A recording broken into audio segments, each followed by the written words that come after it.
What's up guys? Mr. Wash again, back for another Breakers video. Today I'm going to be showing you what I think is the best beginner survivor kit. Usually people think that survivors don't really have a good chance against the raiders, and while the raiders are definitely very strong, I digress because most of the times I don't even die in the matches I've played. I might die maybe like one out of like four times. I would usually escape, and so I think the survivors actually have a pretty good chance against going the raiders. Maybe not fighting, but definitely escaping with the super time machine, the escape time machine, or even sometimes fighting the raiders as long as your teammates help you. If your teammates don't help you, don't fight the raider. But this is my loadout that I use for my survivor. I have grappling device. Grappling device is honestly the best ability in the game for survivors, I think. Sure, it's kind of a long cooldown, but it's literally an instant pull. You can go across the map with this thing. It's 60 seconds, but a lot of times most people escape just with this one ability alone. It's very useful getting across the map, escaping from the raiders, getting to like the escape pods. It's really good. Definitely have it on your survivor all the time. Floating device is another starter ability that the survivor starts with. It's good for vertical usage, but other than that, it's a really low cooldown too. So I mean, you could use it. I use it, but as a placeholder for right now. I'm gonna once I get solar flare, I'm gonna switch that out for solar flare. I just like to be able to stun more than another escape device. Cause I already have pretty much three escape devices, as you can see on my ability loadout. But I'm gonna get to that later. Smoke screen, not useful at all. As soon as you can take this out of your kit, make sure you do. It's not useful at all. Sure, it prevents the enemies from locking onto you, but most of the times you're getting ran down by the raider. You're not gonna escape them with this alone. It's just useless. Low cooldown, but pretty much useless. Capsule single wheel. So honestly, I think this is one of the best movement abilities in the game as well. Sure, it doesn't really have any vertical usage, but its speed, it's insane. The video on this ability doesn't do it justice. So when you hold the right click for me, I'm not really sure what it is on consoles. You'll be able to go way faster than what it's showing. And I honestly escape the raiders. It's faster than the raiders flying. As long as you can stay on the ground, it's very fast. You can escape all the time with this thing. So it's maybe like a must-have to me, but you can definitely go without it as well if you want like other abilities like the sand pod or the grappling device or change Kaioken rush. But I like this ability just for how fast it is. It's very useful. Like I said, Kaioken rush. I don't have it on my ability loadout right now, but I used to. The only reason why I don't have it anymore is because I just don't get as much usage as I used to from this ability. It's really good when you first start in the game, but as you continue, as you unlock more devices or more skills, you start to realize that they outshine Kaioken Rush. Sure, it does damage. Sure, it's pretty fast, but it has virtually no real controlling. Like, it's very hard to control where you're going. It's just a forward based on the camera position. So sometimes you might be looking a different way, and you might go a separate way from there. It's a little bit wonky. It's definitely usable, but I personally don't like it as much as I used to. Now, another must-have ability that I think is probably top three, maybe like it might even be the best ability in the game. Honestly, change. It's just like in every other game. You'd be able to change into the environment, like say like a tree, like in the video. Raiders can in fact though, if they have a key sensibility, they can see you through your change. But if they don't have a key sensibility and say that you're getting close to you, just change it to any random object. Usually the raiders won't shoot at it. Some I've gotten caught a few times, but the amount of times I've gotten away with change, it makes it to me like one of the best options you can have as a survivor. Now I don't have every ability in every passive in the game so far. I'm still working towards getting unlocking them all. We have nice new I just items in don't want stock. to have to spend money to buy them since I can just wait for my beta rewards to come in and then I can usually get them with that. So we also have enemy radar. I think this is honestly kind of useless. Most of the time, someone will have eyes on the raider, and so you can just tell from like the audio cues or the visual cues where the raider is most of the time. So I practically think this is useless, honestly. So I wouldn't put this on any character that's way better abilities. We have zipline device. You can use this. It's more so team oriented.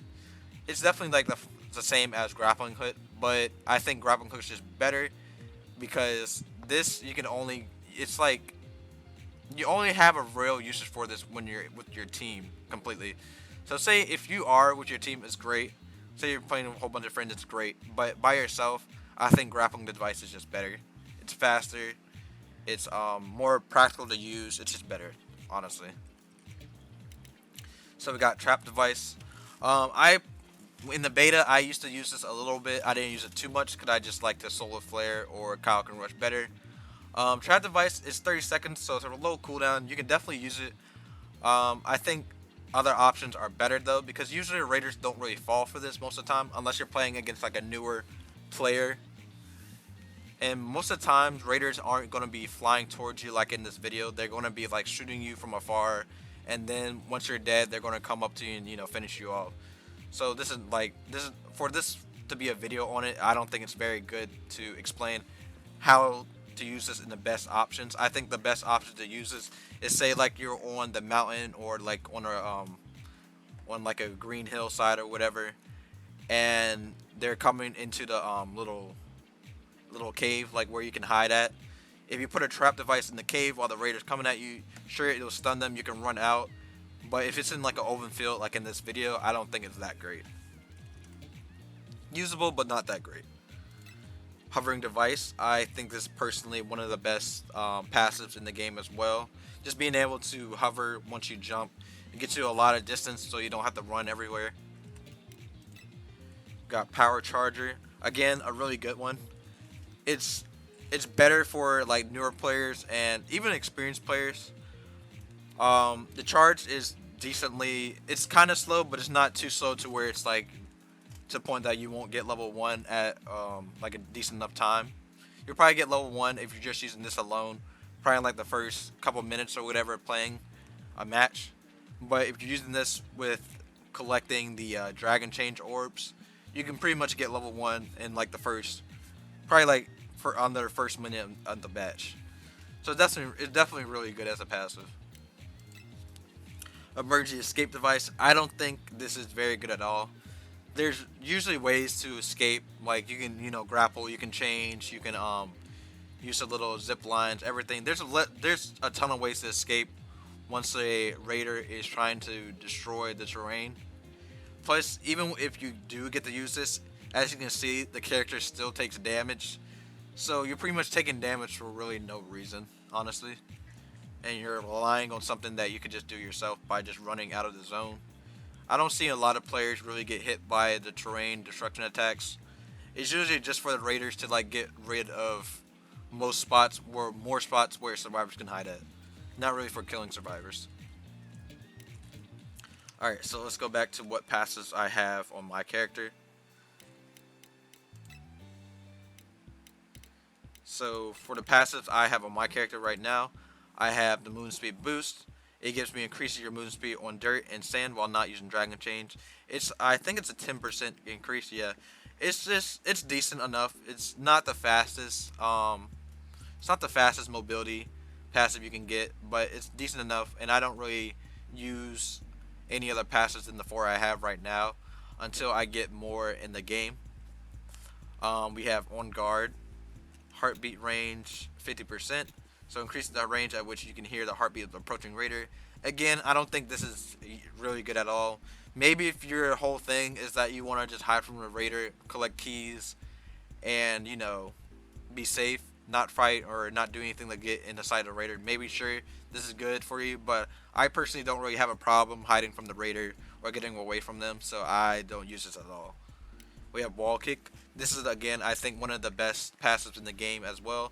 It makes it so you don't really have to climb up walls anymore, which is really good because usually climbing up walls is super slow. So if you have pre-ordered the game, usually you'll have this already unlocked. I think Android 18's in the pool for something. I'm not entirely sure, but if you can get Android 18, you should definitely use her passive of wall kick. It's definitely very good. Emergency transformation. If you are able to perform a dragon change and barriers destroyed, you will automatically perform a dragon change. It's a good starting passive. If you're new to the game, it's really good to make sure you have a fighting chance or like escape chance once the raider is on you. Personally, I don't use it anymore. I used to use it. I used to always have it on, but since I've gotten used to being able to just dragon change by getting engaged on, I can just hit my key and I'm immediately transform. So good for starting out, but as you get more passive, you can definitely get rid of it. Power charger, like I've said before, it slowly increases your charge power when your dragon change level is at 0. So I use it. I'm probably going to get rid of it maybe in the next few months once we get more passives. Since I'm already dragon change level 3 usually by the end, or maybe like towards the middle, towards the end of the match. So it's not that useful for me personally, but I still use it because I don't really have that many great passives right now. And then hovering device, again, like I said, one of the best passives in the game. While in the air, use CTRL. That's what I use because again I'm on PC to grab the hovering device and move further away from, or further away than normal. Sorry, can't speak. Cannot be used during dragon change. Um, Again, it's very good to get distance away from the raider, or say like you were going a far distance and you need to jump. Just hit this and you'll be able to glide across really fast. So I definitely think that's one of the best passives in the game as well. So here's my loadout. I think this is a really good loadout for beginning in the game. Got grappling device. We got Bulma's car, or Bulma's little bike. We have change. We have floating device. Move speed boost on dirt. Wall kick. Power charger, or in hovering device. If you don't have change, or if you don't have Bulma's ability, you can obviously change them out for a Kaioken Rush, which I assume you will have by now. Or even if you don't, you can still use Smoke Screen, or like say like Solar Flare, or Bulma's Charm.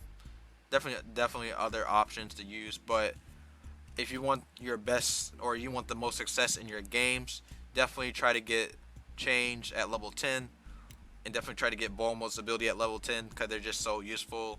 Or you can honestly just play as Survivor as well. But who wants to play as Bulma or Oolong? I'd much rather play as my created character personally. But that's just me. If you want to play as Bulma or Oolong, I'd say you play as Oolong just because of how small he is. But if you want to play as Bulma, go ahead. That's do what you want to do. But this is my loadout. This is what I use all the time at this point. Once the game has more abilities like active skills and passives, I will start to use different ones, change it out. But this is what I think is the best one for beginning the game right now. You can change, a couple of these out for stuns, but this is personally my favorite loadout for Survivor. I'll probably do another video once I unlock more transfers, because I'm missing quite a few that I actually really like. Like I like Krillin's Destructo Disc transfer. I like Goku's Kaioken Rush. I like Yamcha's. I think I actually have Yamcha's Wolfang Fist. And so as you can see, like I don't have everybody's. I've heard that Trunks' Burning Attack is really good as well. So once I unlock more transfers, I'm gonna do another video updating what I think is the best Dragon Change level loadout. But other than that, that's my loadout for Dragon Ball: The Breakers, for the survivors at least. I'll probably do another video on what I think are the best raiders and how I will rank them. But anyway, thanks for watching, guys. I hope you guys are enjoying the game. I hope you guys are enjoying the content. See you guys next time.